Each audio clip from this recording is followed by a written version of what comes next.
amigos, nossos telespectadores, como é bom estar com você. Eu, você, Joana de Ângeles e a nossa querida Nise da Silveira, para juntas fazermos um mergulho interior para o autoconhecimento e alçarmos para o equilíbrio. Se você quiser participar do nosso programa, nos envie a sua mensagem pelo WhatsApp. Anote aí, 21 967 57 3999. E quem sabe no próximo sábado estaremos aqui juntinhas, reconstruindo as suas emoções. Você pode enviar o relato das suas emoções, das suas dificuldades, com o seu nome, da cidade que você mora, como você pode também colocar um pseudônimo, não precisa se identificar. E aí você vai saber quando estivermos reconstruindo as suas emoções. E vale a pena, aqui na TV Mundo Maior, eu, você, reconstruindo emoções. E não esqueça, acesse o nosso link lá no YouTube e você vai ter acesso a muito mais conteúdo também, tá? Então é isso. E hoje nós estamos aqui com uma convidada muito querida, uma convidada muito especial, que é a Ana Carolina Magalhães. Ela é psicóloga e vem como especialista no Reconstruindo Emoções de hoje. Seja bem-vinda, Ana. Obrigada, Iraci. É sempre um prazer estar aqui com vocês. O relato que vamos trazer hoje é de Tânia Azevedo. Ela tem 33 anos, mora em Maceió, tem um filho de 18 anos, outro de 16, está casada e diz que está vivendo um drama com o seu marido. Ela diz que seu marido faz muita piadinha sobre ela nos grupos de família, com amigos, no meio de reuniões familiares, e todo mundo ri, todo mundo se diverte, às custas dela, lógico, né? E diz que ela fica muito chateada com isso, mas que ela não pode se manifestar, que quando acontece dele ficar fazendo ou piadinhas ou falando coisas mais ásperas, mais agressivas, e ela resolve se defender, ela diz que ele então passa a falar agressivamente com ela, ele a agride verbalmente. Disse que, numa ocasião, ele a agrediu até fisicamente, que a sacudiu, quebrando um dos seus braços. E ela diz assim, que ela não pode se posicionar nunca, porque ele se altera imediatamente. Quando ele chega em casa do trabalho, ela diz que vai logo observando como é que ele está. Se está nervoso, está mais calmo, qual é a situação dele, para passar para os filhos. Olha, papai está nervoso hoje, então todo mundo boca fechado, quietinho e tal, que é para não estressar ainda mais o pai. Então, todo mundo vive pisando em ovos. E diz assim que até na relação sexual, tudo tem que ser do jeito que ele quer, a hora que ele quer e quando ele quer. Que se ela posiciona que não está bem ou não está confortável, não quer aquilo, aquele momento, basta para ele agredi-la e passar o mês inteiro agredindo-a. Diz que quando eles saem, vão para algum restaurante comer alguma coisa com a família, tudo tem que ser do jeito dele. Ele que escolhe os pratos, todo mundo tem que comer aquilo que ele escolhe, porque ele diz que ninguém sabe escolher, ninguém sabe pedir, que todo mundo faz mal feito. Então, todo mundo é obrigado a comer aquilo que ele escolher, pedir e servir. Então, Ana, eu acho que ele precisava de ter uma pessoa assim um pouquinho... Bom, é um caso difícil, né, Iraci? Se ele tivesse uma Iraci na vida dele, ele se afogava no mar. Pois é. E aí, o que acontece? A gente pode ver a posição onde a Tânia se coloca. Claro, né? A gente tem as relações do mundo e elas vão nos direcionando para um lugar, mas aonde a gente acaba se colocando, né? A gente tem várias escolhas, como você falou. A Iraci teria jogado no mar, porque é uma forma como você se posiciona perante o mundo. E tem outras pessoas que acabam ficando mais receosas ou entram no papel de vítima. Para todo abusador, tem um abusado ali que se coloca naquela posição. Então, é uma situação difícil, onde existe muita tensão na família, né, no sistema familiar. Isso deve ser muito, muito complicado, né, deve gastar muita energia psíquica. E é um típico caso que a gente encontra no livro da Anise, Reconstruindo Emoções, de agressões psicoemocionais, né? Não é só do controlador, como ela também coloca. Tem uma agressão psicológica, né?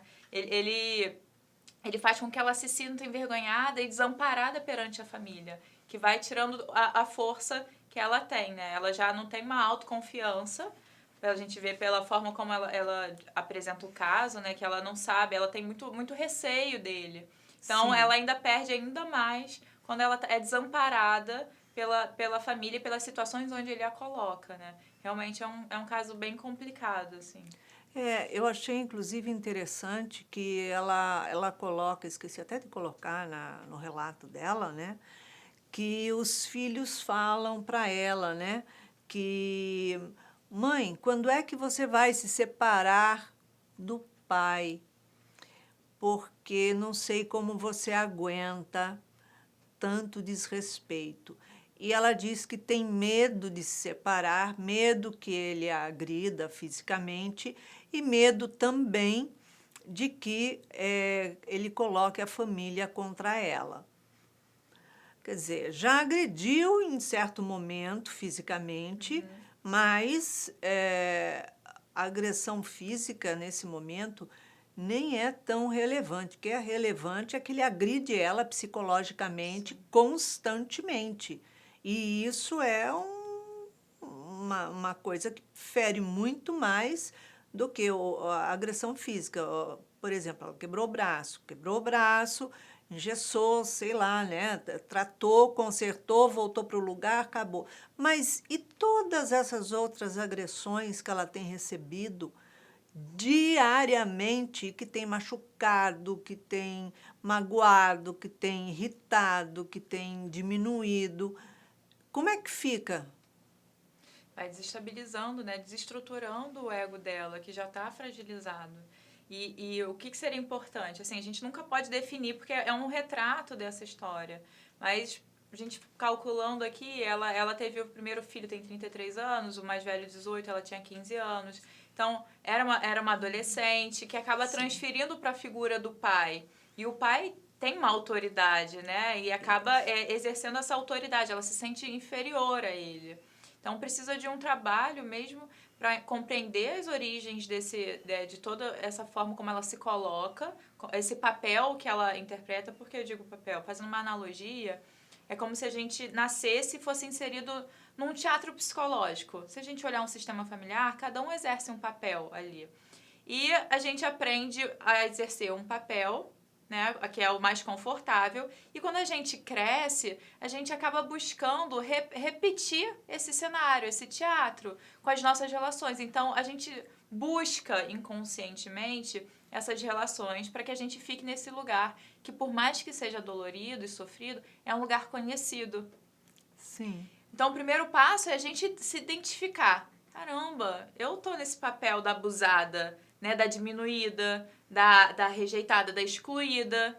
E o outro tá nesse papel do abusador, do tirano. Então, quando começa a identificar, é o primeiro passo. Porque você começa a ver, ó, olha lá, ele tá sendo tirano, eu tô me sentindo abusada.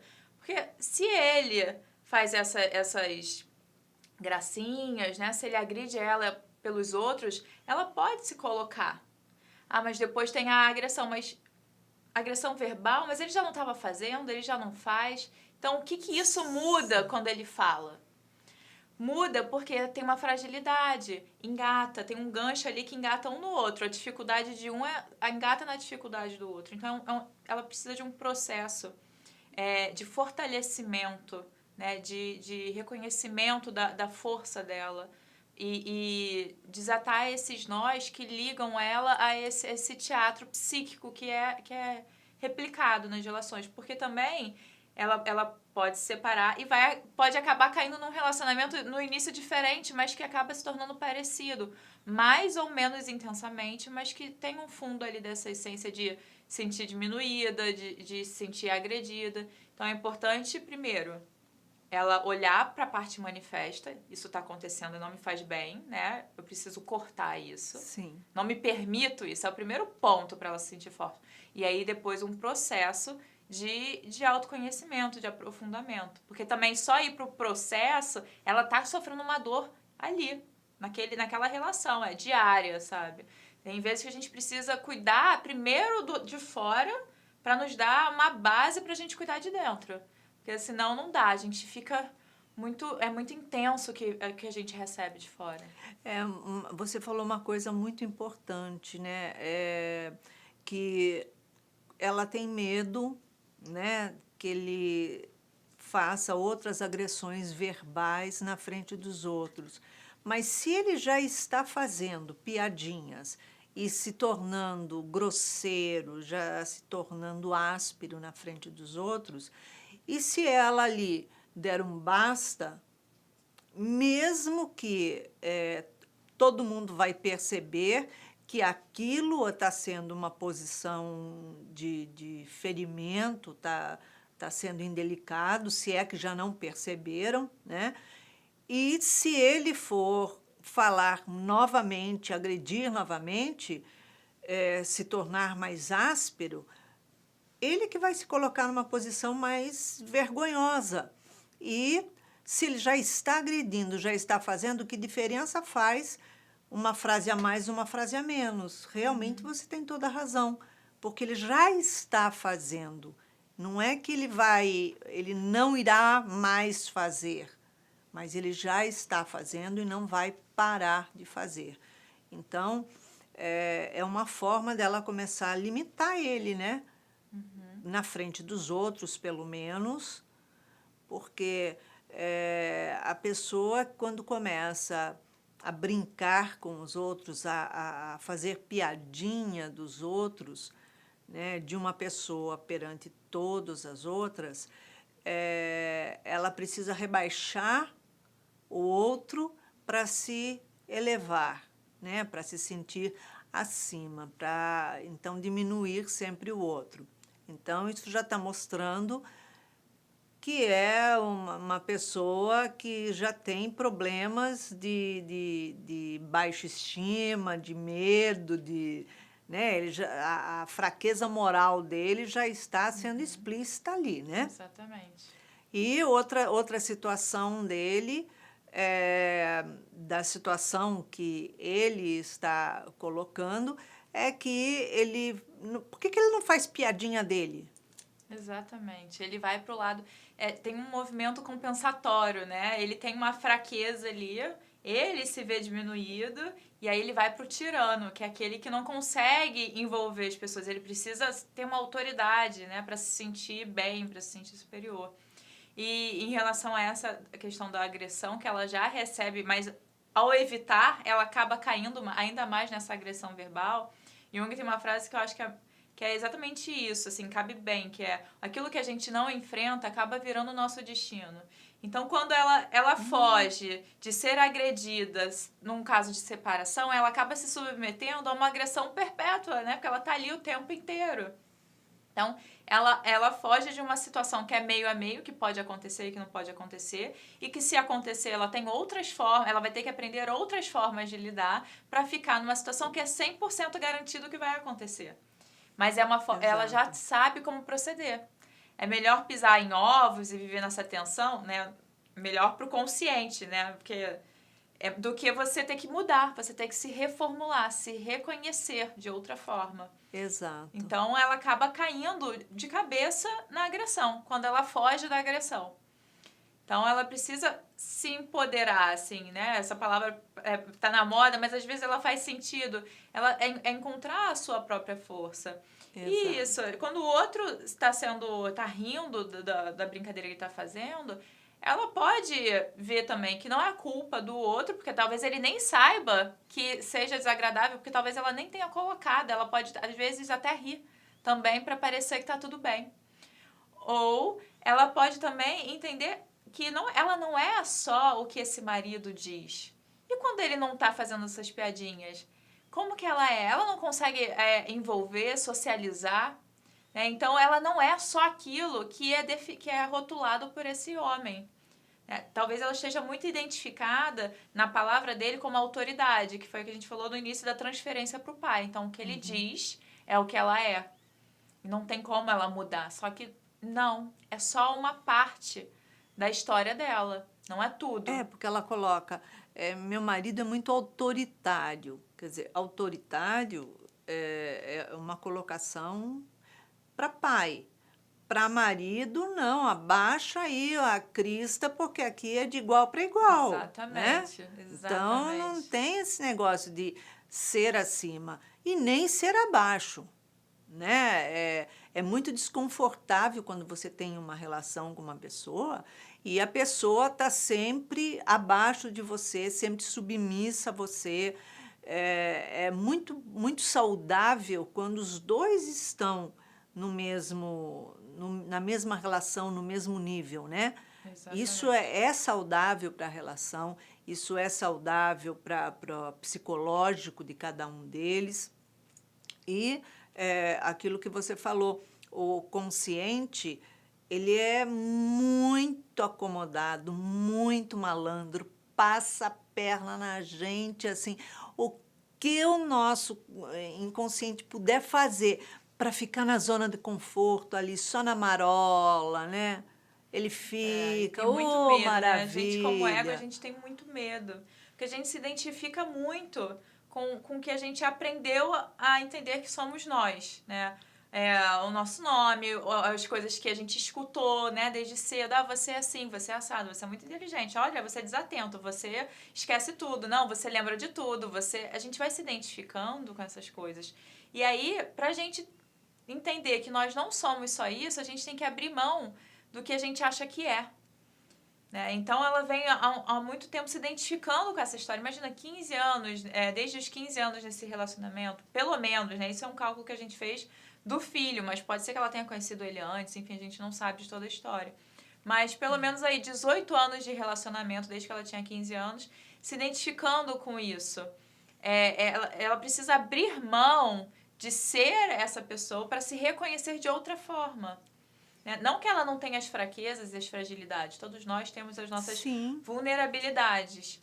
Mas essas vulnerabilidades, elas não são nossas fraquezas, elas só são quando nós não assumimos ela. Então, exatamente. A gente assumir o nosso medo, né? Mas continuar, apesar do medo, é uma forma de ser forte. O problema não é ter o medo, né? É a gente se paralisar, é a gente fingir que não tem, não, vou ficar aqui. Né? Então, o movimento é necessário. Porque enquanto não tiver movimento, o mundo vai trazer situações para que a gente se mova. E a gente busca inconscientemente isso, né? Então a gente acaba atraindo. E, de uma certa forma, quando ela começar a se posicionar perante um grupo, ela se posicionar, né? Se ele está fazendo piadinha sobre ela, olha o seu cabelo como é, fala para ele fazer piadinha sobre ele. Faz piadinha sobre o seu cabelo, sobre o seu pé, sobre... enfim, sobre você. Seja você o seu palhaço. Né? Exatamente. Ela se posicionar, não gostei.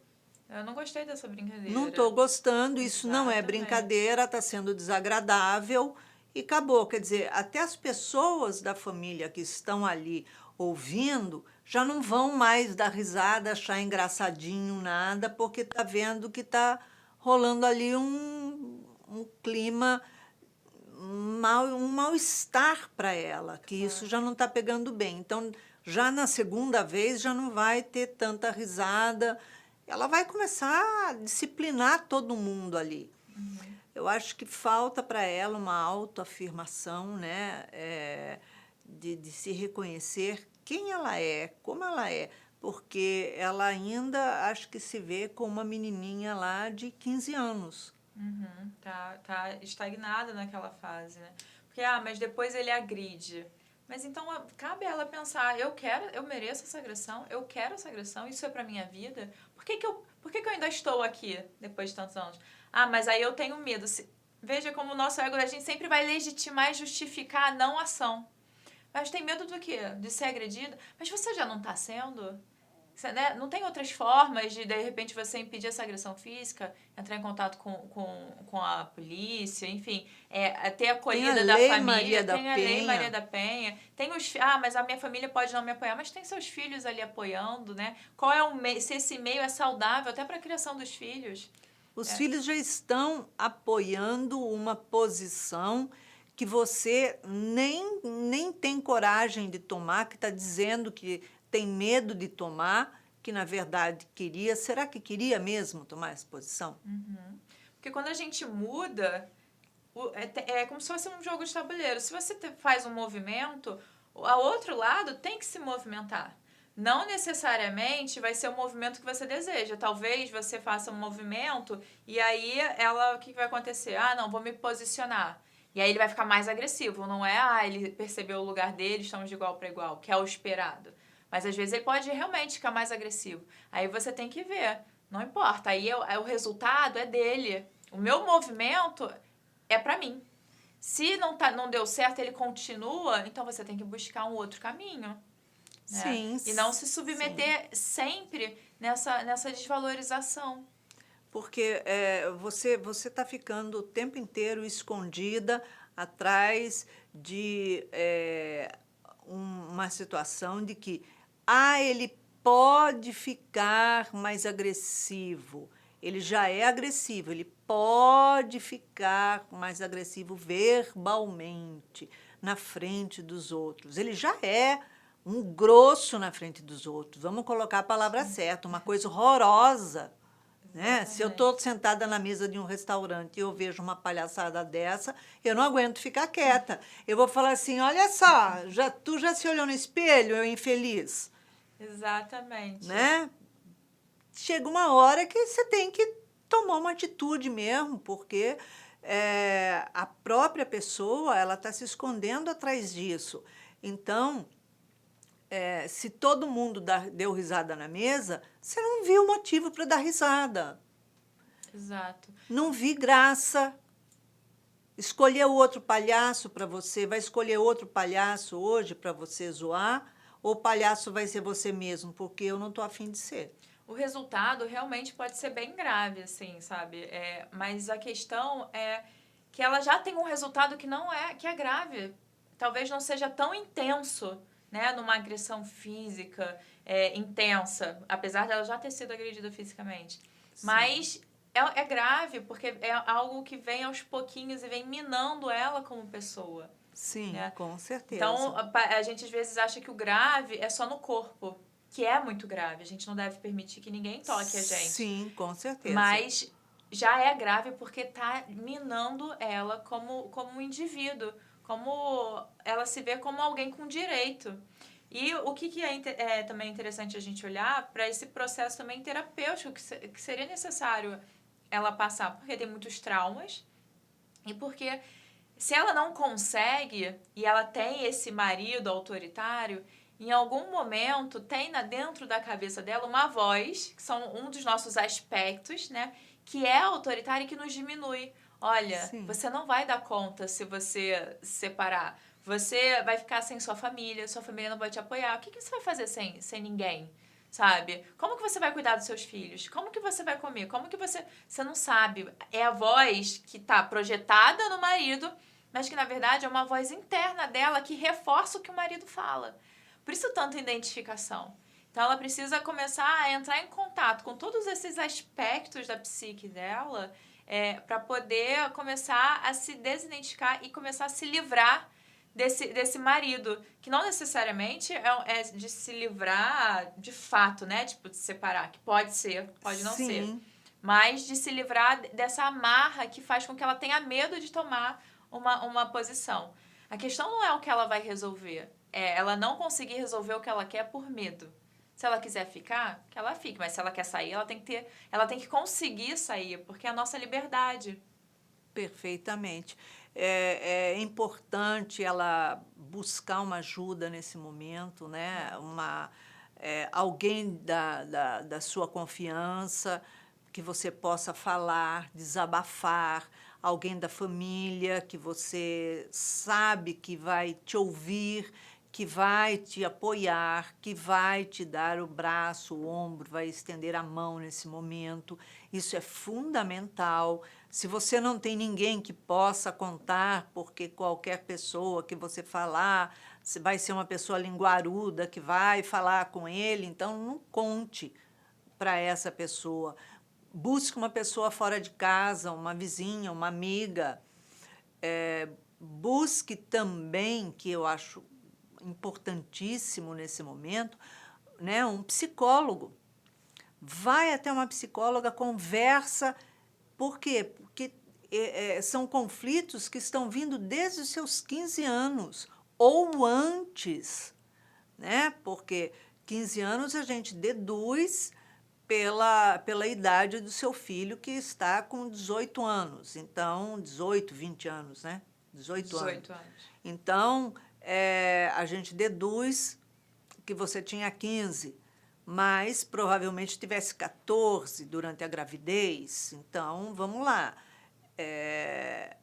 Aquela imagem ali de pai, de homem, de responsável, a gente não sabe também a idade do seu marido. Ele pode ser mais velho que você, como pode ter a mesma idade também. Né? Exatamente. Então, é importante você ter alguém para que você possa falar, ser ouvida e também possa ouvir, né? Porque a pessoa vai dar um apoio, orientar, acompanhar, de repente, numa queixa que você queira fazer, colocar a Lei Maria da Penha, porque a agressão psicológica ela é tão grave tanto quanto ou mais do que a agressão física. Exatamente, porque quando tem agressão física você pode reagir, mas quando você tem essa agressão psicológica, você perde a força de reagir perante uma agressão física, porque você já não se identifica como um indivíduo, né, que tem direitos e deveres.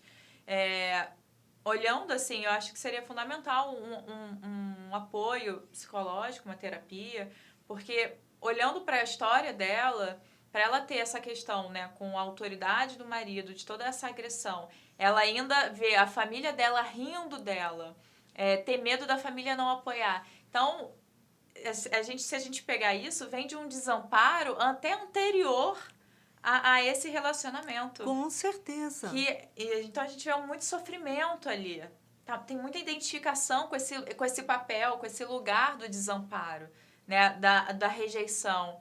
Então, a gente precisa compreender qual foi essa construção, da onde ela se deu para começar a tirar afeto dessa relação, dessa forma de se relacionar. Como que seria isso, né? Tirar esse afeto? É como se a gente tivesse alguns nós psíquicos que prendem energia. E quanto mais energia tem, que seria afeto, mais vai inflando. Então, ou seja, se ela tem alguma situação que gerou um pequeno trauma ou engatou nela em relação ao desamparo, tudo que ela vai ver que tiver em relação ao desamparo, qualquer pontinha, o que ela vai enxergar em cada situação? O desamparo, a rejeição. Vai como se fosse assim, um imã, grudando para esse núcleo. Vai grudando. Então vai aumentando a energia. E aí você não consegue fazer mais nada porque tem muita energia presa. Se eu tenho uma corda que vai até aí, mas eu dou vários nós ou enrolo, eu não consigo ir até você. Eu não consigo, porque eu tô presa aqui. Tem muito nó, tem muita energia psíquica. Então, ela precisa olhar para essa situação, para esse lugar onde parece que engole ela. Onde tudo que ela vê é o desamparo. Né? Se ela vê as pessoas sorrindo, é pessoal, é porque ela é a rejeitada. Talvez não seja porque as pessoas não estejam enxergando, ou porque as pessoas às vezes não têm um bom caráter, ou outras coisas relacionadas àquelas pessoas. Sim. Como o marido dela, você falou, né, da baixa autoestima dele, da questão moral. Então, tudo que ele faz não é pra ela. Se fosse outra mulher, também seria assim, provavelmente, se ela não se posicionasse. Então, Sim. não é sobre ela, é sobre ele. Agora, o que ela faz com ela é sobre ela. E aí ela é a Perfeitamente. responsável. Mas até a gente chegar nesse ponto, é preciso trabalhar muito, porque tem muita dor envolvida. Muito Tem. sofrimento envolvido aí. Com certeza. E outra situação, né, é que será que ela não tem ali já alguns medos que estão desde a infância dela com o pai dela, né, com a própria família, porque demonstra que se ele faz piadinha o tempo inteiro e a família dá risada o tempo inteiro, quer dizer, é uma insensibilidade, né? Ficar fazendo você ser sempre o motivo da chacota naquele grupo, né? É uma insensibilidade da pessoa, porém, das pessoas. Porém, muitas vezes ela pode ter esse medo, esse receio da família exatamente por essas piadinhas, por essas chacotas. Então, ela também não tem como desabafar, como procurar, como conversar, e é preciso quebrar isso. Exatamente. Preciso dar o primeiro passo. É você avaliar nesse grupo familiar a pessoa que seja mais coesa, mais responsável, mais lúcida, mais apoiadora. E procura a pessoa num momento fora esse que ele esteja perto, que esteja ali reunidas as pessoas e conversa, porque quem sabe ali você vai encontrar um grande apoio. E quem sabe até uma terapia de casal, Sim, é né? interessante. Porque ele já está demonstrando a fraqueza dele, que ele pega sempre você para fazer chacota, pega sempre você para fazer chacota. Então, ele diminui você para que ele seja o máximo, ele se eleve, todo mundo o admire com as piadas, com as coisas que ele fala, ele seja a pessoa pop, engraçada ali da turma toda. Então, ele tem essa necessidade de aparecer. Por que ele tem essa necessidade de aparecer? Exatamente. A terapia de casal é uma boa, talvez não solução, mas é um bom caminho para nas dificuldades de um e do outro, né, eles consigam ali se posicionar de igual para igual, né? Então, não vai resolver a questão dele, mas vai fazer com que eles consigam se relacionar apesar das questões, que eles consigam ver um ao outro, né? Vai entrar ali com uma mediação para que um se perceba na relação e perceba o outro, e não só as suas vontades. Então, realmente pode ser um caminho para começar a chegar numa solução. E esse ambiente seguro que você estava falando, realmente parece que é um passo muito importante para ela. Ela tem um lugar seguro. Né? Se ela vem de algo que tem muito desamparo, muita instabilidade, onde ela se sente rejeitada, né? Porque se as pessoas riem, então você não faz parte, né? Você a vergonha. Então, esse lugar Isso. seguro, uma relação segura, uma relação estável, vai poder dar uma base para ela iniciar o processo dela. Eu falo processo porque não vai ser de uma hora para outra, não vai ser de uma hora para outra que ela vai se libertar desse lugar, do desamparo. Também não vai ser, provavelmente, uma hora para outra que ela vai se libertar desse homem. Ela pode até se separar e ele nunca mais aparecer.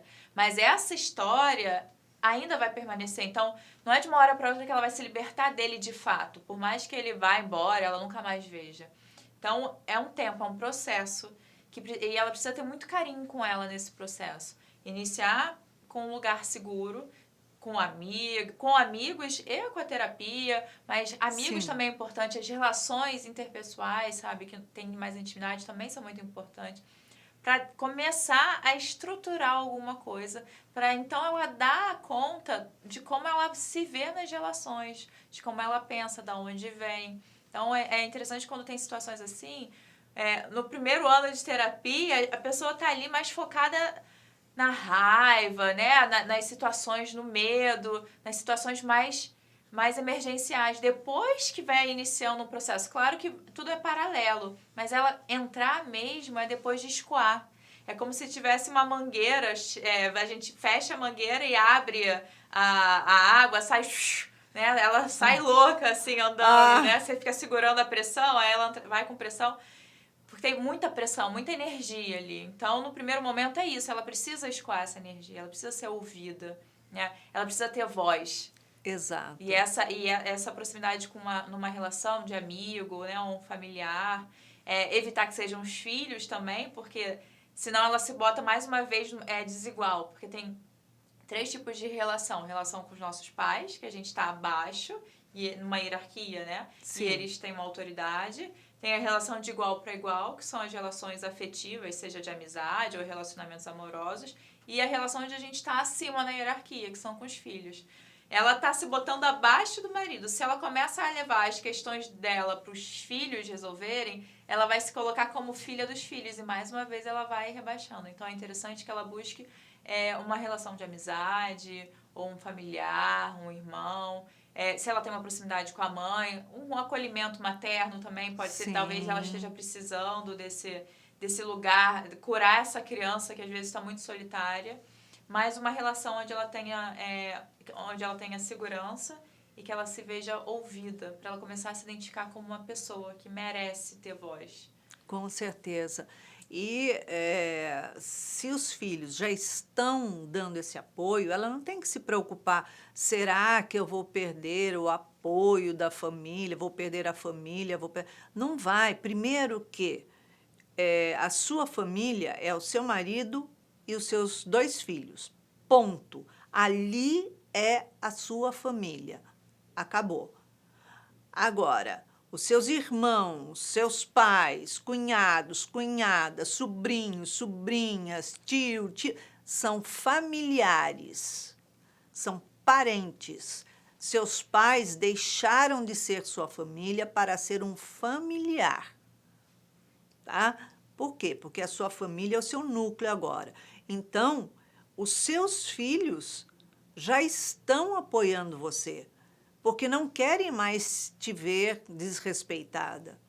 Mas não cabe a eles irem lá e peitarem o pai e falar, olha só, não fala mais isso para minha mãe, porque não sei o quê.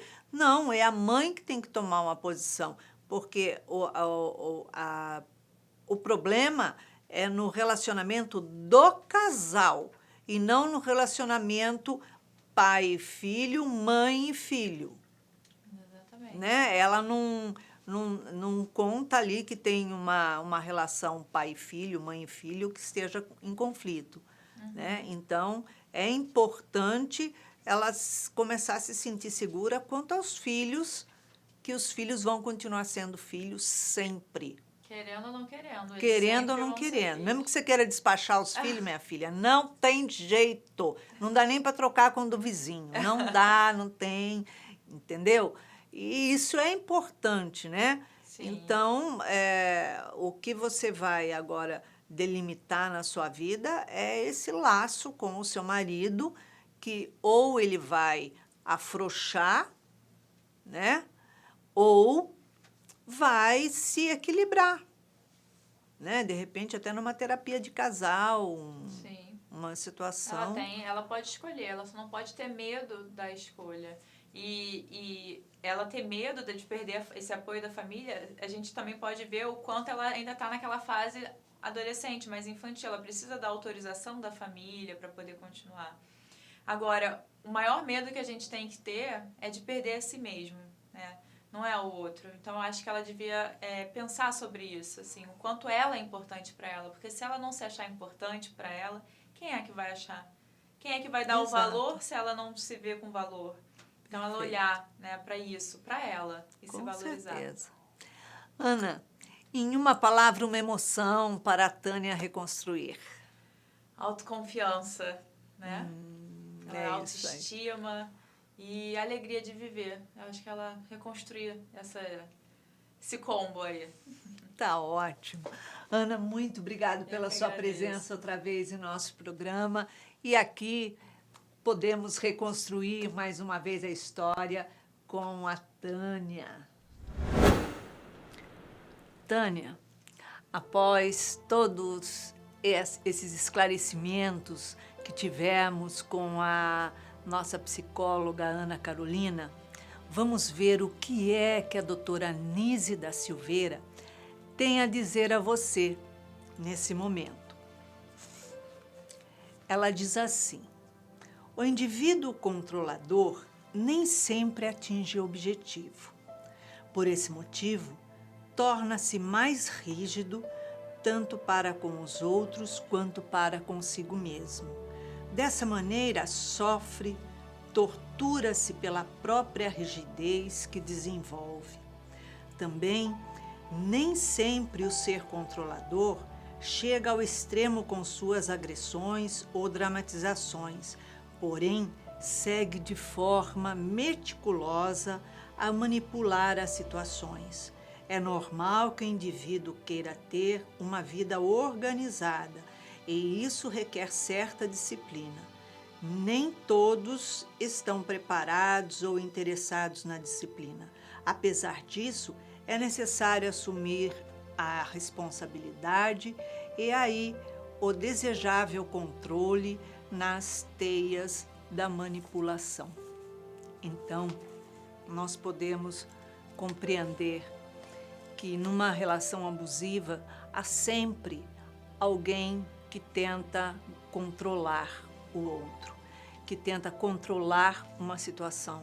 Mas nem sempre esse que está tentando controlar a situação nessa relação abusiva, ele é uma pessoa forte, uma pessoa dominadora, ao contrário, uma pessoa muitas vezes fraca, cheia de medo, cheia de insegurança e que para impor a sua virilidade, a sua masculinidade, a sua dureza, então ele utiliza essa forma de agressão, diminuindo você para que ele se eleve e se sinta superior a você. Então, por isso é que ele te diminui perante os amigos, os filhos, as pessoas, por isso que ele se altera quando você se defende, quando você fala, exatamente pelo motivo de não querer mostrar as suas próprias fraquezas. Então, não é você a pessoa fraca. Você precisa, sim, ter compaixão, ter paciência, saber se posicionar, mas não ficar calada. Não aceitar que ele se altere com você. Tomar cuidado, aguardar o momento certo e falar. Quando ele começar a se alterar, começar a gritar, espera lá. Eu não sou surda, não tenho problema nos meus ouvidos. Estamos aqui conversando como pessoas adultas e ninguém precisa alterar a voz para provar a sua superioridade, né? Então, nós precisamos ter determinadas posturas e se posicionar. Não adianta ficarmos submissos numa situação que quanto mais nos calamos, quanto mais nos fechamos, aqui dentro não estamos calados e nem fechados. Vai ter um momento que vai explodir. E a hora que explodir, que botar tudo para fora, ou a relação acaba, ou a relação se desestrutura de uma outra forma, ou a nossa saúde é que vai se desestruturar mesmo. Então, é muito importante que tenhamos esse controle íntimo, esse auto-amor. O que você precisa nesse momento é de auto-amor, se respeitar e exigir esse respeito com você. Se você quiser participar do nosso programa, nos envie a sua mensagem pelo WhatsApp, relatando qual é o seu conflito, qual é a sua dificuldade, quais são as suas dores, para o número 21 967 57 3999. E quem sabe no próximo sábado, às 19 horas, aqui na TV Mundo Maior, estaremos juntos, eu, você, Joana de Ângeles, doutora Anísia da Silveira. E se você quiser aproveitar maior conteúdo, entre lá no nosso link no YouTube e acesse todos os temas que temos lá. Com certeza, muitos temas vão lhe interessar. E é lógico, temos sempre muitas emoções para serem reconstruídas. E para que você tenha uma semana de muita paz, uma semana de muita alegria, uma semana de ressignificação, eu deixo aqui um beijinho muito mega carinhoso para você.